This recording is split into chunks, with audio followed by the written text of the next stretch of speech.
네, 안녕하십니까, 광닭입니다. 자, 지금 제 뒤로 마늘이 부쩍 자라 있는 게 보이실 겁니다. 제가 있는 지역이라서 이 정도지 아마 남부 지역으로는 훨씬 많이 자라 있을 거예요. 이 마늘은요, 여러 단계의 과정을 거치면서 이제 수확 단계까지 이렇게 되어 있습니다. 그런데 그 단계별로 조치를 해줘야 될 것, 그리고 하지 말아야 될 것들이 아주 분명하게 나누어지는 것이 바로 마늘입니다. 그리고 지금 이 시기는요, 여러분들이 이제 마늘의 통을 굵게 수확하실 수 있는 아주 절호의 찬스입니다. 그런데 이 시기에 뭔가를 잘못하시게 되면 여러분들이 그 굵은 마늘을 수확하실 수 없게 됩니다.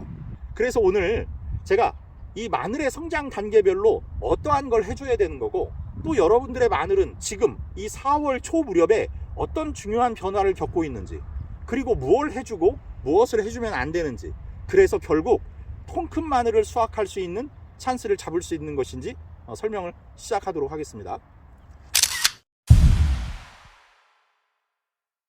마늘은 월동이 끝나고 나면 0도씨에서 5도씨 사이 봄날씨, 이른 봄날씨가 되면 저온기에서 인편의 분화기가 시작돼요.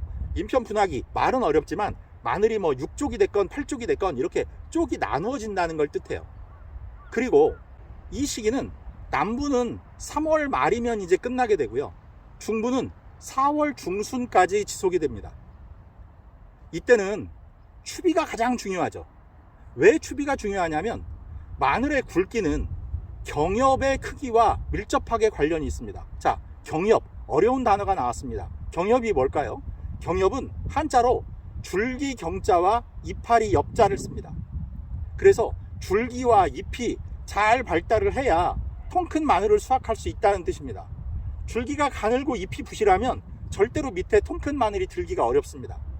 그래서 이 시기에 두세 차례 추비를 실시하게 되는데요, 지금 마늘의 이 줄기가 굵게 성장하신 그런 농가는 굵은 마늘을 수확하실 확률이 높아요. 그래서 앞으로 별다른 실수만 하지 않으신다면 그대로 통 큰 마늘을 수확하실 수가 있겠습니다. 자, 그리고 이제 인편 분화기가 끝나게 되면 인편 비대기에 돌입하게 되는데요, 이때가 말 그대로 인편의 통이 커지는 시기입니다. 이 인편의 통이 커지는 데는 두 가지가 밀접하게 영향을 주는데요, 하나는 햇빛, 그리고 두 번째는 온도입니다. 자, 햇빛이라는 건 해가 길어지는 장일 조건, 즉 장일, 해가 길어진다는 뜻이죠. 장일 조건 하에서 인편 분화기에서 인편 비대기로 전환이 되고, 온도는 대략 10도씨 내외에 머물던 온도가 이제 평균 기온이 15도씨 이상으로 올라가게 되면 인편의 비대기가 시작이 됩니다. 이제 장일 조건 하에 15도씨 이상의 고온기가 들어가게 되면 마늘의 통이 커지게 되는데요, 이 장일 조건이라는 것이 어쩔 때는 문제를 만들기도 해요. 그게 어떤 경우냐면, 해는 길어졌습니다. 그런데 해가 뜨는 날이 별로 없고 비가 오는 흐린 날이 많아지는 경우가 있어요. 그러면 해가 길어지면서 장일 조건으로 넘어가서 인편의 비대가 이루어져야 되는데 흐린 날이 계속 되니까 해가 길어졌다는 걸 마늘이 인식을 못하는 거예요. 그러면 뭐가 계속되나요? 인편의 분화가 계속 일어납니다. 그러면 어떤 마늘이 생기죠? 맞습니다, 벌마늘이 형성되는 거예요. 그래서 몇 년 전에 남부지방과 제주도 지역을 중심으로 4월, 5월에 잦은 비가 내리면서 벌마늘이 많이 출현했던 그런 시기가 있었습니다. 그래서 가장 안 좋은 건 흐린 날이 많은 4월, 5월이에요. 가장 좋은 건 뭘까요? 가장 좋은 건 비가 적절히 내려주고 맑은 날씨가 많은 거겠죠. 그런데 그게 사람 마음대로 안 되죠. 그렇다 보면 우리나라 봄 기온은 대체적으로 건조하기가 쉽습니다. 맑은 날이 계속되면 장일 조건이 계속되기 때문에 인편의 비대는 잘 이루어집니다. 다만 뭐가 부족하기가 쉬울까요? 수분이 부족하기가 쉽습니다. 그래서요, 인편의 비대기에 굉장히 중요한 것, 첫 번째가 바로 물주기입니다.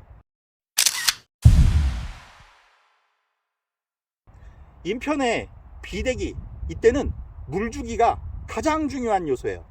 인편의 분화기에는 우리가 비료나 이런 양분을 공급해 주면서 추비를 통해서 경엽의 굵기와 이파리의 그 수를 늘렸다고 하면 이제는 물을 열심히 주어서 마늘의 인편이 커져야 되는 겁니다. 그래서 여러분 4월, 5월 인편의 비대기에는 다른 거 하실 생각 말고 물주기를 열심히 하셔야 돼요. 만약에 5월달, 4월달 이때 날씨가 많이 덥다 그러면요, 일주일에 두세 차례도 물을 주셔야 될 수도 있고, 그렇지 않고 비가 가끔 온다 그러면 물주기를 일주일에 한 번 정도씩만 하면서 밭의 수분을 꾸준히 유지해 주시는 게 필요합니다. 자, 그리고 인편의 이 비대기에는 굉장히 의미 있는 어떤 생장 단계 하나가 끼어들어와요. 그게 뭐냐면 바로 추대기라는 겁니다. 추대기라는 건 말 그대로 추대가 이루어진다라는 뜻인데, 추대라는 게 말이 어려워서 그렇지 우리가 흔히 아는 마늘종이 올라오는 시기예요. 그 마늘종은 쉽게 얘기하면 마늘이 이제 번식을 하기 위해서 씨앗을 올리는 겁니다. 그래서 그 마늘종의 끝에는 나중에 주화라고 하는 마늘의 씨가 매달려요.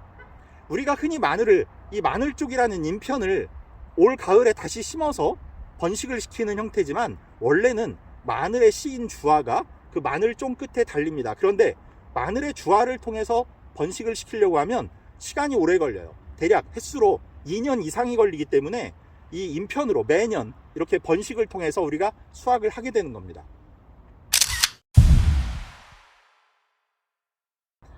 마늘은 이파리를 키우고 줄기를 키우는 게 영양생장입니다. 양분을 흡수해서 내 몸을 키워가는 과정이에요. 그런데 마늘의 번식 과정, 즉 마늘종이 올라오는 그 추대기는 바로 생식생장이 이루어지는 시기예요. 자, 이 시기는 왜 의미가 있느냐? 양분의 집중이 달라지는 거예요. 본능적으로 생식생장이 이루어지게 되면 마늘은 양분을 인편에 집중시키질 않습니다. 바로 주화를 키우는데 총력을 기울여요. 본능입니다. 그렇다 보니까 이 마늘종을 그대로 놔두게 되면 마늘의 인편이 비대해지지를 못해서 통 큰 마늘을 수확하지 못하시는 거예요. 이건 잘 알고 계실 거예요. 그러면 이 마늘종을 아무 때나 막 수확하면 되는 거냐, 막 제거하면 되는 거냐? 그렇지 않습니다. 이게 또 부작용이 있을 수 있어요. 마늘종을 뽑을 때 힘으로 잡아당기게 되면 뿌리 쪽이 들릴 확률도 있고요, 잘못하면 줄기가 꺾이거나 부러질 염려가 있어요. 그리고 마늘종을 뽑아낸 자리에 빗물이 들어가면서 감염의 원인이 되기도 하고, 또 그것을 그 마늘종을 쉽게 뽑기 위해서 도구를 써서 찌르기도 하시죠. 그러면서 또 감염이 이루어지기도 합니다. 그래서 마늘종을 제거하는 시기는 마늘종이 올라오고 나서 대략 10여일 정도 경과된 무렵, 마늘종이 고개를 숙이기 직전 정도가 좋습니다. 그래야 마늘종이 힘을 받기도 좋고요, 뽑아도 뿌리가 들리지 않게 쉽게 뽑으실 수가 있어요.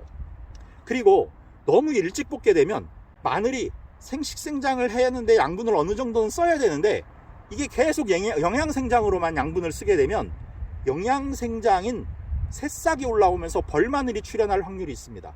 그러니까 마늘종을 너무 일찍 제거하시는 건 안 됩니다. 마늘종이 뾰족 나왔을 때가 아니라 마늘종이 이제 얼추 길이를 뽑아내고 고개를 숙이 직전 정도, 그 정도가 마늘종을 뽑아서 제거하시기에 가장 최적의 시기입니다.